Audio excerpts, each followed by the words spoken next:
R news ಸದಾ ನಿಮ್ಮೊಂದಿಗೆ.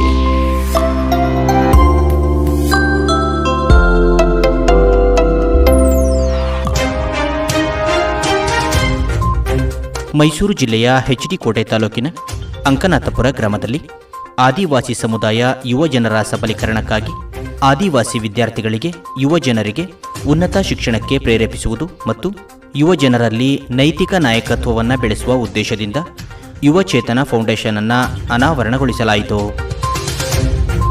15ರಿಂದ 25 ವರ್ಷದ ಒಳಗಿನ ಯುವಕರಲ್ಲಿ ಸ್ವ ಅರಿವು, ಸ್ಥಳೀಯ ನಾಯಕತ್ವವನ್ನು ಬೆಳೆಸುವುದು ಮತ್ತು ಅವರನ್ನು ಸಕ್ರಿಯ ನಾಗರಿಕರನ್ನಾಗಿ ಮಾಡುವ ಸಲುವಾಗಿ ಬೇಸಿಗೆ ಶಿಬಿರ, ದಸರಾ ಶಿಬಿರ, ರಾಷ್ಟ್ರೀಯ ಯುವ ದಿನಾಚರಣೆ, ಬಿರ್ಸಾ ಮುಂಡಾ ವಾಲಿಬಾಲ್ ಟ್ರೋಫಿ, ವಿಶ್ವ ಆದಿವಾಸಿ ದಿನಾಚರಣೆ ಇಂತಹ ಕಾರ್ಯಕ್ರಮಗಳನ್ನು ಮಾಡುವುದರ ಮೂಲಕ ಯುವ ಜನರಲ್ಲಿ ಸ್ವ ಅರಿವು, ಸ್ಥಳೀಯ ನಾಯಕತ್ವ ಮತ್ತು ಸಕ್ರಿಯ ನಾಗರಿಕರನ್ನಾಗಿ ಮಾಡುವ ಸಲುವಾಗಿ ಈ ಸಂಸ್ಥೆ ಕಾರ್ಯನಿರ್ವಹಿಸುತ್ತಿದೆ.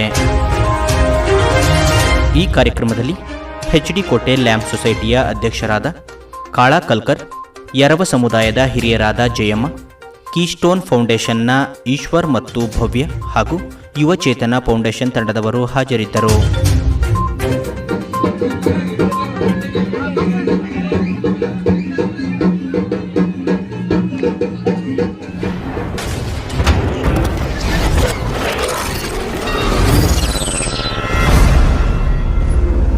ಆರ್ ನ್ಯೂಸ್ ಸದಾ ನಿಮ್ಮೊಂದಿಗೆ.